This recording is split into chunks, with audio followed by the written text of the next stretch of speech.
좋아하는 일, 어떻게 고민하고 계신가요? 저는 회사에 취업하고 난 뒤에도 이 고민을 한참 끌어안고 있었습니다. 어떤 직업을 갖는지가 삶의 많은 부분을 차지하잖아요. 일을 하면서도 막막하고 그냥 이대로 살까 싶기도 했지만 또 놓아버릴 수도 없는 질문이었던 것 같아요. 저는 특히 일을 좋아한다는 게 심리적으로는 어떤 상태일까 그게 참 궁금했는데요. 정말 일할 때 막 즐겁고 설렐까? 이리저리 생각하다가 제가 정의 내린 건 즐거운 감정을 느낀다기보다는 자연스럽게 궁금증이 샘솟는 상태였어요. 저는 회사 다닐 때 스몰 토크가 너무 어려웠는데요. 특히 업무에 관한 스몰 토크요. 할 말이 떠오르지 않는데 막 쥐어짜내다가 문득 이게 마치 수능 문제를 푸는 마인드 같았구나 하는 생각이 들었습니다. 공부하기는 싫고 정답만 맞추면 된다는 마음가짐이요. 내 생각을 있는 그대로 말하기보다 정답을 맞춰야 한다고 생각했기 때문에 할 말이 없었던 거죠. 그런데 제가 다니던 회사에는 일을 나름대로 즐기는 것처럼 보이고 자발적으로 하는 사람들이 몇몇 있었어요. 문제만 맞추면 끝나는 게 아니라 정말 그 과목을 진심으로 궁금해서 공부하는 사람들이요. 그래서 저도 그분들을 보면서 나한테도 저렇게 잘 맞는 일이 있겠지? 하며 새로운 직업을 찾아 나섰는데요. 그런데 돌이켜보니 직업이 문제가 아니었더라고요. 저 스스로 뭘 궁금해하는 사람인지 몰랐던 게 더 근본적인 문제였습니다. 물론 대한민국에서 학교를 다니면서 질문을 던지는 사람으로 살아가기란 쉽지 않죠. 공부에 자연스러운 호기심을 갖는다는 것도 쉽지 않고요. 그래서인지 수능이 끝나고도 계속 정답을 찾도록 마인드가 세팅되어 있는 것 같아요. 그런 제 마인드를 돌아볼 수 있게 된 계기가 바로 심리 상담이었습니다. 저는 처음엔 6개월 정도 심리 상담을 받으면서 취미로 상담 공부를 시작했고요. 결국엔 대학원을 가고 수련을 거쳐서 심리 상담사가 되었는데요. 정말 낯설었던 이 길을 선택하고 또 막막해도 꾸준히 걸어갈 수 있었던 건 바로 잃어버린 호기심을 되찾은 덕분이었던 것 같아요. 정답을 맞춰야 한다는 마인드에서는 나의 개인적인 호기심이 참 불필요한 존재잖아요. 그래서 작은 궁금증이 올라올 때마다 궁금한 방향으로 생각을 이어가는 게 아니라 이거는 별거 아니야. 잠깐 내가 딴 생각을 했어. 하고 무시하고 넘기게 됐던 것 같아요.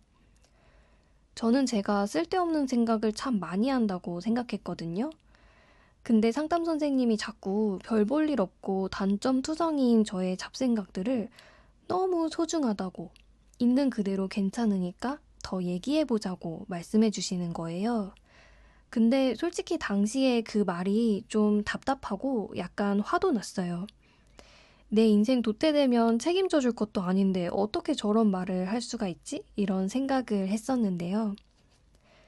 별거 아니라고 생각했던 이 주제들을 계속 파고 들어가서 이야기를 나누다 보니까 이 모든 잡다한 궁금증들이 늘 흘러가는 방향성이 있고 제가 살아온 삶을 반영하고 제가 누구인지 어떤 가치관을 가진 사람인지를 담고 있었더라고요.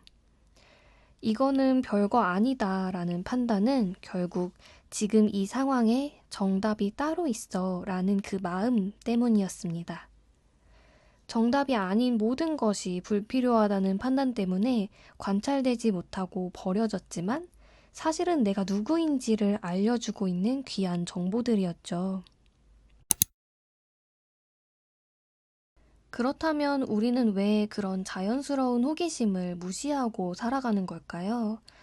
수능은 끝났고 인생에 정답이 없다는 걸 머리로는 알면서 이게 맞나? 라는 의구심을 놓지 못하는 걸까요?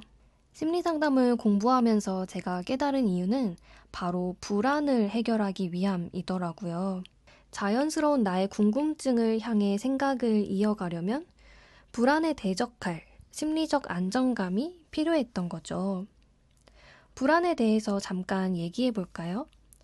불안은 어떤 사건 때문에 생기기도 하지만 사람마다 기본적으로 갖고 있는 불안 수준이 다르죠.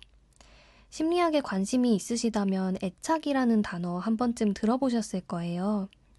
애착이라는 게 태어나서 처음 1, 2년 동안 엄마와 아기가 맺는 관계이고 커서는 연애하는 방식이기도 하지만 더 넓게 보면 삶에 대한 기본적인 안정감 혹은 불안감을 어느 정도로 맞추고 살아갈 것인지 세팅하는 작업 같기도 해요.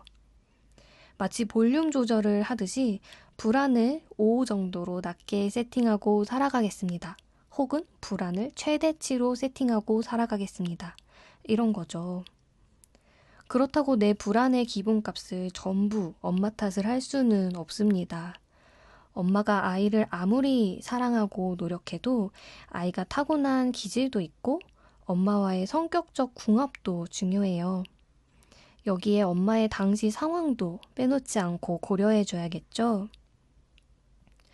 불안의 기본값이 너무 높은 사람은 특별히 위험한 사건이 없을 때도 불안을 해결하는데 에너지를 많이 씁니다. 불안하다는 건 누가 계속 옆에서 너 지금 좀 위험한 것 같아. 좀 조심해야 하지 않을까? 이렇게 속삭이는 것과 같아요. 그냥 자연스러운 나의 모습으로 존재할 수 없겠죠. 뭐가 위험한 걸까? 뭐가 잘못됐나? 내가 뭘 놓쳤나? 계속해서 위험 요소를 찾는 방향으로 생각이 흘러갑니다. 걱정도 불안을 해결하려는 방식 중 하나예요. 걱정을 통해서 잠재적 위험 요소를 찾아내려고 아직 일어나지 않은 일들을 상상하는 거거든요. 그래서 자꾸 부정적인 방향으로만 상상을 하게 되죠.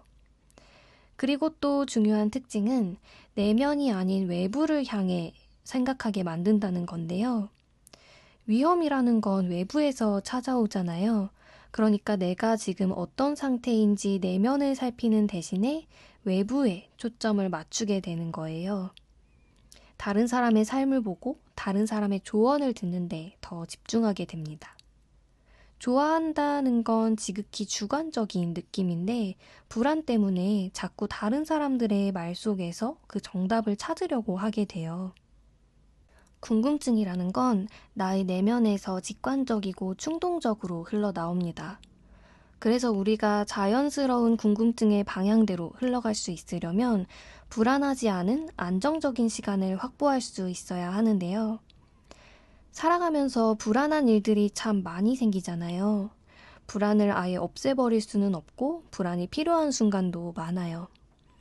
다만 우리가 자연스러운 나의 모습, 나의 호기심, 내가 좋아하는 것을 알기 위해서는 하루에 잠깐이라도 안전한 순간들을 스스로에게 만들어주어야 하는 것 같아요.